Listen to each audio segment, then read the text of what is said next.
Assalamualaikum warahmatullahi wabarakatuh. Salam sejahtera untuk kita semua. Perkenalkan, saya Tresia Elda SHMH, dosen dari Prodi Fakultas Hukum Universitas IARSI. Pada video kali ini saya akan menjelaskan terkait pengajaran saya pada mata kuliah Hukum Kesehatan. Video ini merupakan bagian pernyataan diri dosen untuk unjuk kerja Tridharma Perguruan Tinggi atau PDD UKT PT yang merupakan bagian dari sertifikasi pada tahun 2026. Apa itu mata kuliah Hukum Kesehatan? Mata kuliah ini bertujuan untuk membekali mahasiswa dengan pemahaman komprehensif mengenai dimensi hukum dan dunia pelayanan medis serta kesehatan. Di tengah pesatnya perkembangan teknologi medis dan dinamisnya regulasi nasional yang kuat tanpa batasan, adanya hak dan kewajiban hukum menjadi krusial bagi para praktisi hukum maupun bagi tenaga kesehatan. Setelah lulus mata kuliah ini, mahasiswa diharapkan mampu mengidentifikasi, menganalisis, dan memecahkan berbagai dilema hukum serta sengketa yang muncul dalam praktik pelayanan kesehatan, dan memiliki kepekanan secara etis, yuridis dalam merespon perkembangan teknologi, biomedis mutakhir dan solutif.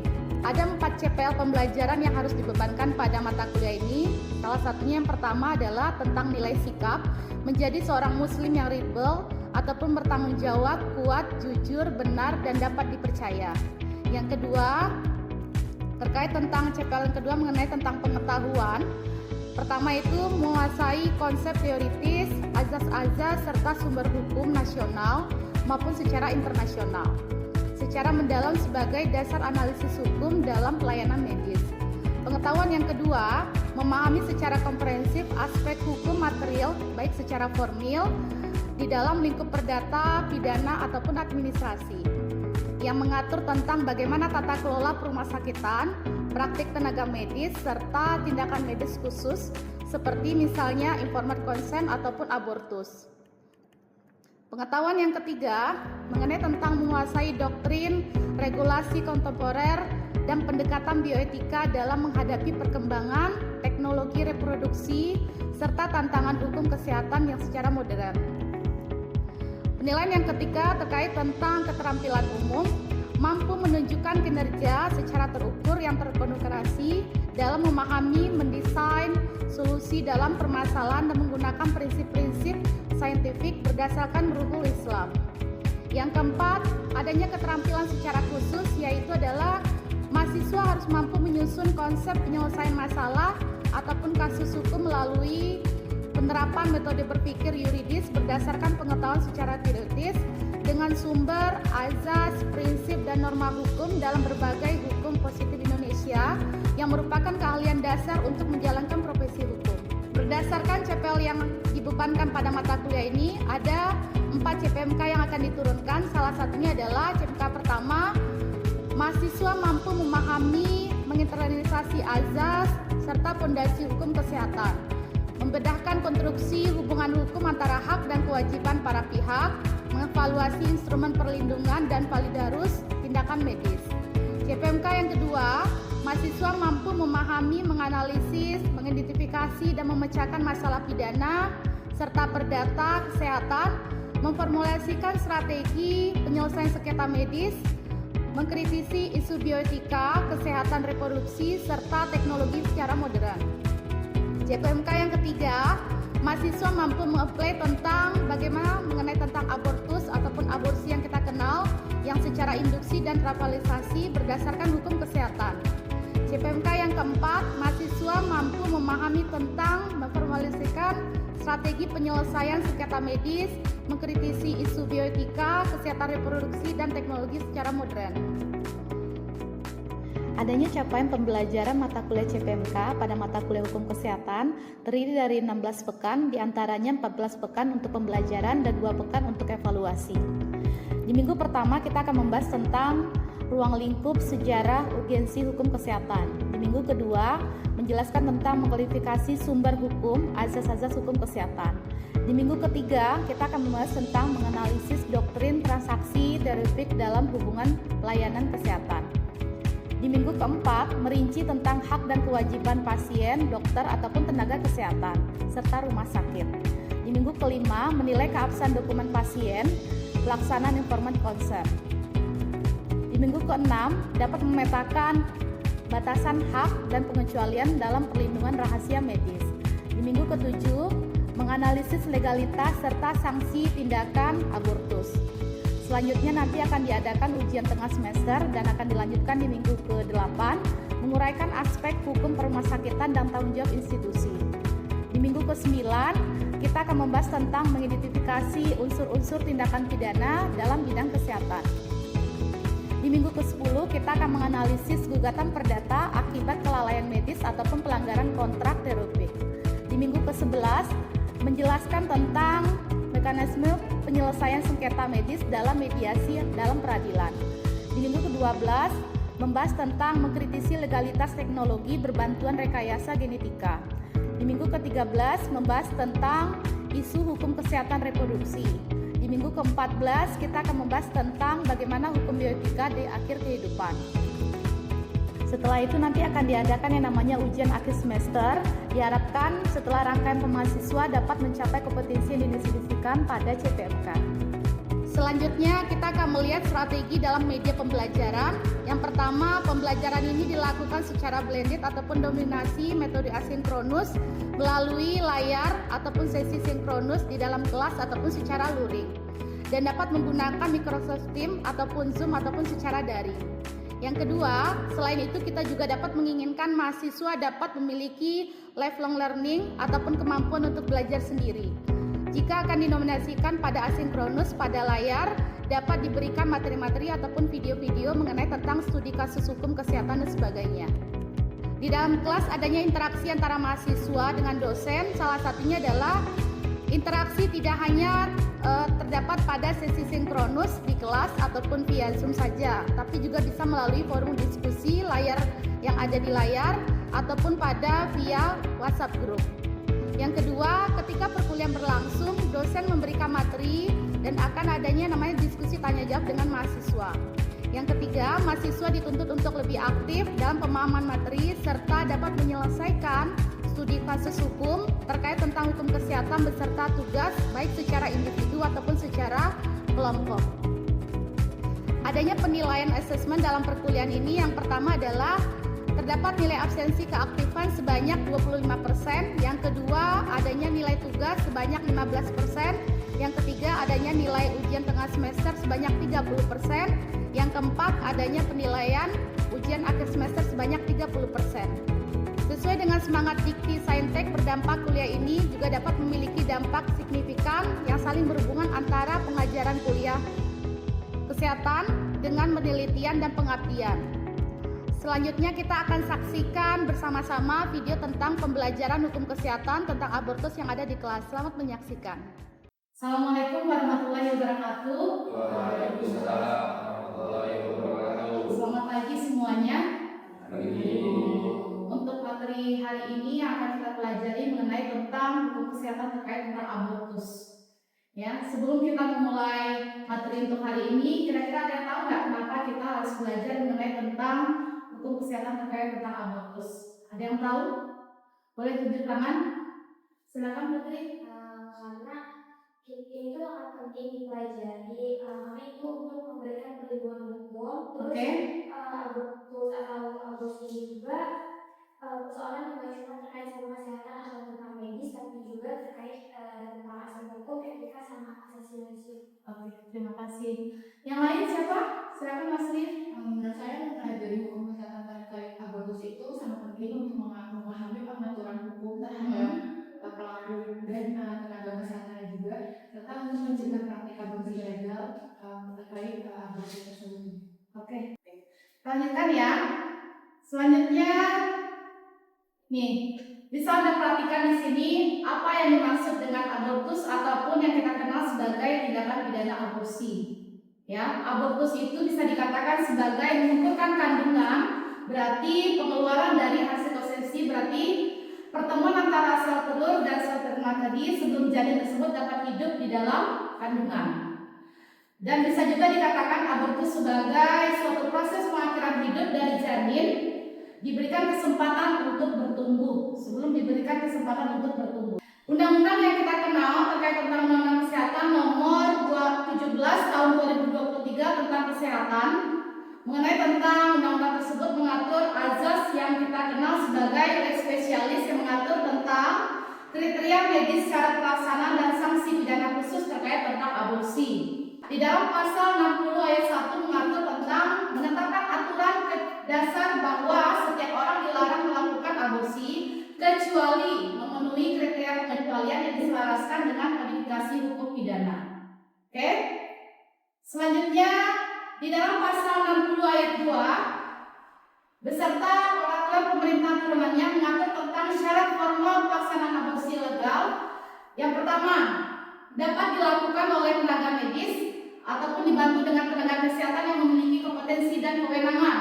Yang kedua, dilakukan di fasilitas pelayanan kesehatan ataupun yang kita kenal sebagai Paskes pertama yang memenuhi syarat untuk menterinya. Yang ketiga, adanya persetujuan perempuan yang hamil tadi yang bersangkutan untuk melakukan situasi untuk kondisi kedaruratan tertentu ataupun persetujuan dari suami ataupun keluarga.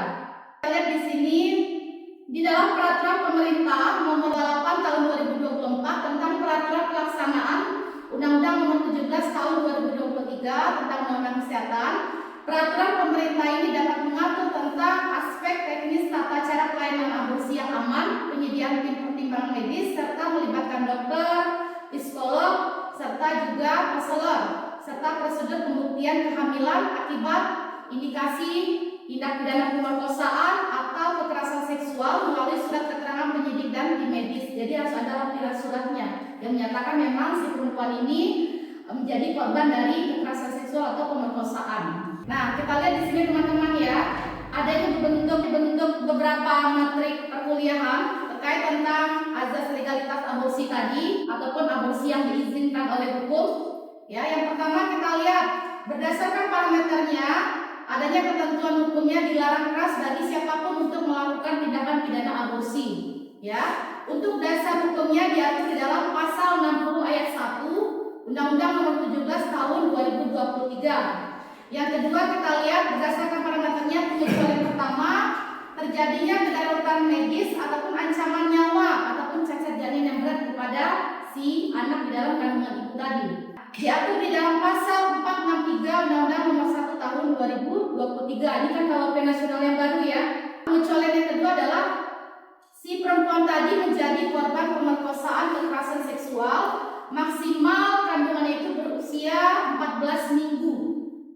Ya, dan itu diatur di dalam pasal 463 Undang-Undang tahun 2023. Yang keempat, adanya syarat untuk validitasnya. Pertama itu ketentuan hukumnya adalah harus melalui Paskes pertama, kesehatannya, pelayanannya.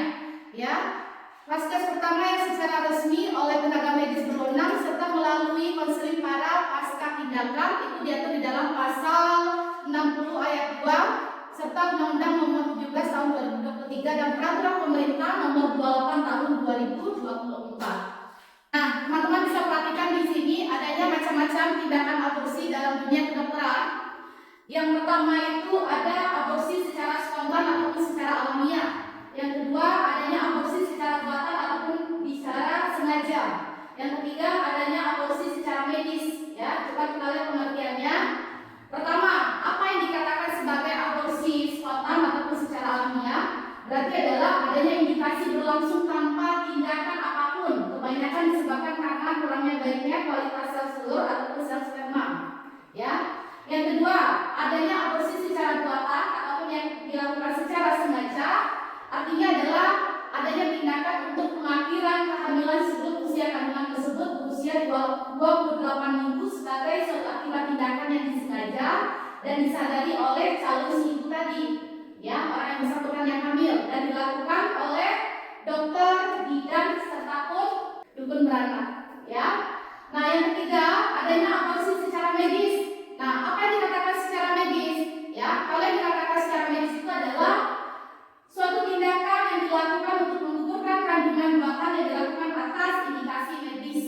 Kalau untuk indikasi medis itu berarti kan harus ada persyaratan. Salah satunya adalah bahwasanya si ibu tadi ya keselamatannya terancam sehingga memang si bayi tadi tidak bisa dipertahankan, atau yang kedua memang si janin bayi yang ada dalam kandungan ibu tadi tidak berkembang dengan baik. Maka maka mau tidak mau harus dilakukan tindakan proses aborsi secara legal yang dilakukan oleh dokter yang profesional atau tenaga medisnya.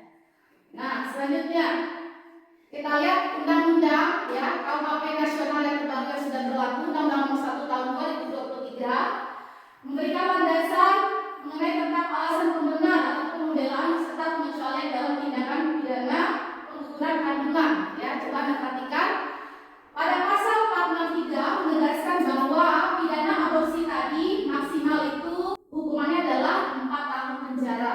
Ya, tidak berlaku apabila perempuan tersebut merupakan yang pertama tadi yang saya jelaskan yang dari awal, korban tindak pidana pemerkosaan ataupun tindak pidana kekerasan seksual yang menyebabkan kehamilan serta ketentuan usia kehamilan tersebut tidak melebihi 14 minggu. Kedua, memiliki indikasi kedaruratan medis. Ya, pertama adanya ancaman nyawa kesehatan serta fisik dan mental ibu tadi atau terjadi dengan cacat bawaan secara berat ataupun penyakit genetik yang tidak memungkinkan hidup di luar kandungan. Oke, nah di sini kita perhatikan pengecualian pidana ataupun dekriminasinya. Yang pertama adalah di dalam pembaruan hukum paling penting adalah berdasarkan pasal 463 ayat 1 KUHP nasional yang berlaku saat ini. Ketentuan pidana di atas tidak berlaku apabila perempuan tersebut melakukan aborsi karena 2 kondisi khusus. Apa itu kondisi khususnya? Yang pertama adalah korban tindak pidana pemerkosaan ataupun kekerasan seksual yang mengakibatkan si perempuan tadi hamil, ya, di luar pernikahan. Nah, akibat perempuan yang hamil akibat pemerkosaan tadi ataupun pemaksaan, ya, ataupun eksploitasi seksual, perbudakan tidak dapat dipidana jika melakukan aborsi. Namun terdapat batasan waktu ketat, yaitu adalah usia kehamilan tidak boleh melebihi selama 14 minggu. Nah, memiliki indikasi kedaruratan medis. Yang pertama, kondisi tersebut di mana kehamilan mengancam nyawa, kesehatan fisik ataupun mental si ibu. Jadi memang gini ya teman-teman ya, kalau orang hamil itu memang dikatakan sesuatu yang memang spesial. Ya, pertama kita lihat dari kondisi kesehatannya, memang dia tidak sesuai dengan perempuan yang normal. Ya, makanya kan kalau misalnya kita menggunakan transportasi umum itu kan ada kekhususan ya bagi ibu hamil, mau itu pengguna kereta ataupun kendaraan yang lainnya. Ya, jadi harus diberikan tempat duduk, ya, seperti itu. Nah, di mana kondisi tersebut kehamilan mengancam nyawa atau kesehatan mental tadi, jadi mengalami cacat bawaan berat yang membuat sulitnya bertahan hidup di luar kandungan. Nah, coba kita perhatikan di sini di dalam pasal 463 ya, kita fokusnya pada perempuan yang bersangkutan di dalam KUHP nasional yang sudah ditetapkan. Di dalam Undang-Undang Kesehatan juga mengancam pidana yang jauh lebih berat bagi orang lain yang melakukan aborsi tanpa persetujuan perempuan tersebut. Jadi dipaksa untuk melakukan tindakan aborsi. Ya, jadi memang kalau aborsi ini yang dilakukan itu harus persetujuan orang yang bersangkutan. Ya, dijelaskan apa indikasinya kenapa kehamilan itu tidak bisa dipertahankan. Nanti yang dijelaskan adalah dokter yang menangani ataupun dokter objinnya, dokter kandungan. Oke, di samping itu memang kalau si perempuan itu memang sudah menikah, ada indikasi medis tadi yang saya sampaikan, itu harus persetujuan dari orang yang bersangkutan serta dengan pihak keluarga, terutama suaminya. Suami harus mengetahui apa situasi darurat, kenapa memang aborsi ini harus dilakukan. Tujuannya adalah untuk menyelamatkan kondisi dari si ibu tadi. Oke, paham ya sampai di sini? Ada yang mau ditanyakan? Saya izin bertanya Ibu, sebelumnya di beberapa dinam saya haji, saya izin bertanya Bu, apabila jika memang hukum itu untuk melindungi atau memberikan keadilan bagi, tadi saya tegas lagi untuk korban perkosaan, nah tadi sudah dijelaskan di pasal tersebut itu bahwasanya untuk batas lapor itu sekitar 14 minggu. Iya. Namun bagaimana jika pada kenyataannya korban ini kita nggak tahu korban ini punya trauma kah atau nggak berani lapor atau dia itu nggak tahu kalau ternyata itu dia hamil. Nah, bagaimana itu solusinya Ibu? Apakah hukum ini masih dibilang relevan untuk melindungi hal mereka gitu? Oke, jadi yang pertama itu kan kalau misalnya ada indikasi mereka ini menjadi korban pemerkosaan sehingga mengakibatkan si perempuan itu hamil. Ya, biasanya kan ada pendekatan, biasanya memang kalau si perempuan itu mengalami situasi seperti itu ya, alangkah baiknya memang dibercerita kepada keluarga, nanti keluarga yang melaporkan ke kepolisian. nanti kepolisian juga memikirkan yang namanya surat keterangan memang dia adalah korban dari pemerkosaan dan si pelaku itu akan ditindak pidana. Apalagi kalau misalnya si korban tadi, si perempuan tadi masih duduk di bangku sekolah. Ya, karena dikatakan yang pertama kalau usia muda, ya kalau secara medis memang untuk rahim itu kan dipastikan memang belum begitu kuat. Yang kedua adalah mentalnya dia belum siap untuk menjadi ibu. Yang ketiga pastinya nanti putus sekolah. Jadi masa depannya seperti apa? Seperti itu aja kira-kira. Bagaimana? Oke. Nah, kita lanjutkan ya teman-teman ya. Jadi kalau di dalam tenaga medis tadi melanggar yang namanya SOP kedaruratan medis akan diancam pidana ya maksimal itu mencapai 12 tahun sampai 15 tahun penjara. Ya, kalau misalnya aborsi ilegal itu kan berarti dilakukan oleh orang yang tidak profesional. Yang kedua kan tidak punya kekuatan hukum tetapnya. Ya, dan yang ketiga bahkan bisa membahayakan kondisi dari si ibu tadi. Ya, kan banyak itu orang yang melakukan hal-hal tersebut tanpa persetujuan. Misalnya itu mendampingi ke sana diantar ke klinik yang memang bisa terkenal yang memakai misalnya untuk tindakan aborsi secara ilegal. Itu kan dilakukan dengan orang-orang yang tidak profesional. Yang kedua juga alat yang digunakan itu kan tidak dijamin kesterilannya. Ya, bahkan juga menyebabkan bisa pendarahan yang hebat mengakibatkan si ibu tadi meninggal dunia karena pendarahan yang hebat tadi. Oke, paham ya? Oke, kita lanjutkan teman-teman. Nih, jenis-jenisnya tadi sudah kita jelaskan ya. Selanjutnya, apa alasan lain melakukan tindak pidana aborsi? Coba diperhatikan. Pertama, kita lihat dari usia si ibu ini masih terlalu muda. Ya, alasannya biasa diungkapkan mereka yang hamil di luar pernikahan. Maka dari itu untuk teman-teman semua ya harus bisa menjaga pergaulan. Ya. Yang kedua, dapat mencoreng nama baik keluarga. Yang ketiga, mungkin anaknya sudah terlalu banyak. Maka dari itu kan pemerintah menganjurkan untuk program keluarga berencana. Ya, karena memiliki anak ini memang harus sampai siap secara finansial dan mental. Kesiapan kita itu harus diuji di situ. Karena memang tidak ada istilah yang namanya belajar jadi orang tua itu nggak ada. Ilmunya mengalir sendiri. Ya. Selanjutnya, orang tua si bayi tadi tidak tahu apa yang harus dia lakukan. Maka dari itu memang tadi yang saya sampaikan kalau orang hamil itu memang punya kekhususan. Ya. Perasaannya itu harus dijaga, karena sensitif, makanannya pun juga lebih banyak daripada orang biasa. Karena kan makannya berdua. Benar nggak? Jadi kalau misalnya orang hamil tadi juga harus tetap memperhatikan gizinya, makanannya, istirahatnya, dan jangan sampai stres. Kalau stres kan bisa mengalami yang namanya keguguran sebelum anak tadi dilahirkan. Oke, kita lihat di sini ya.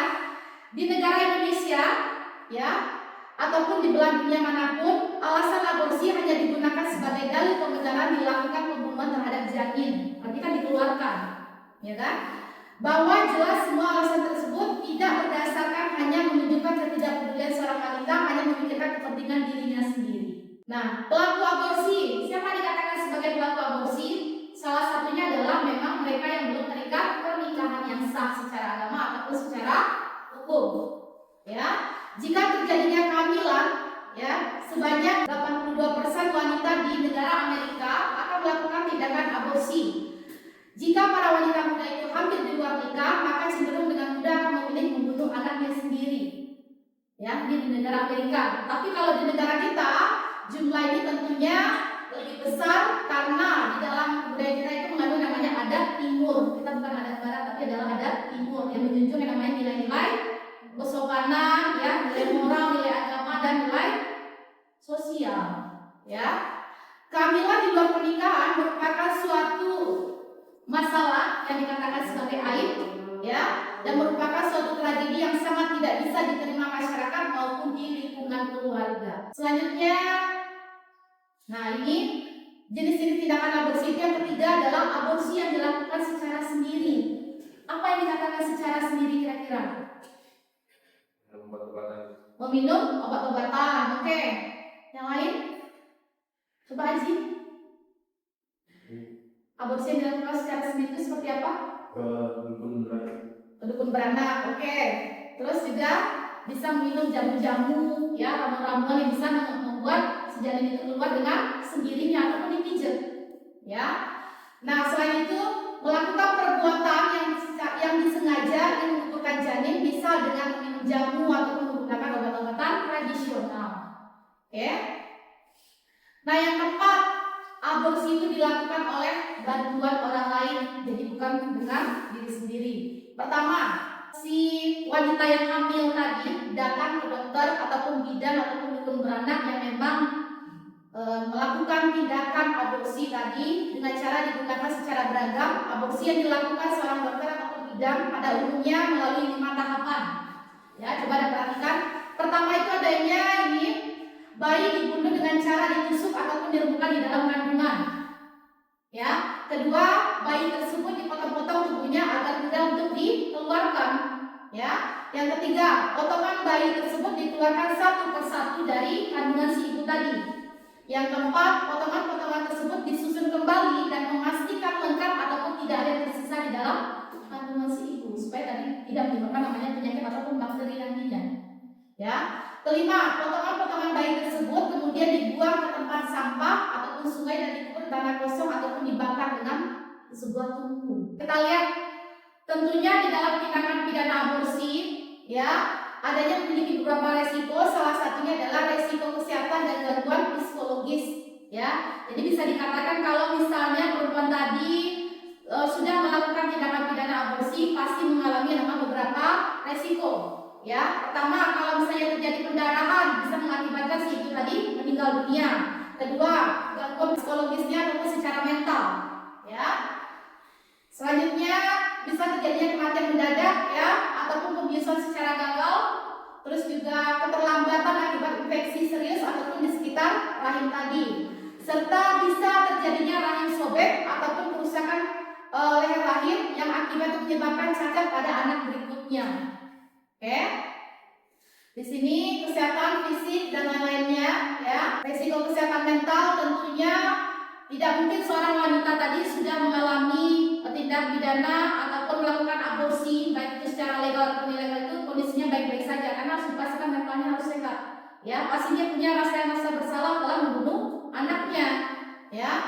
Terus juga di sini risiko kesehatan mental itu bisa jadi pertama si perempuan tadi mengalami namanya kehilangan harga diri, kedua bisa melakukan aksi untuk berteriak-teriak histeris yang tidak jelas, ya, yang ketiga mengalami mimpi buruk berkali-kali mengenai si bayi yang tadi, ingin melakukan aksi bunuh diri yang lebih fatal, ya, yang keempat mulai mencoba menggunakan obat-obatan terlarang, ya, tidak bisa menikmati untuk keluarganya sebagai pasangan suami dan istri. Nah, ini fatwa majelis ulamanya ataupun MUI-nya di dalam nomor 4 tahun 2005 mengenai tentang aborsi yang menyatakan hukum dasar aborsi tersebut, ya, merupakan secara haram.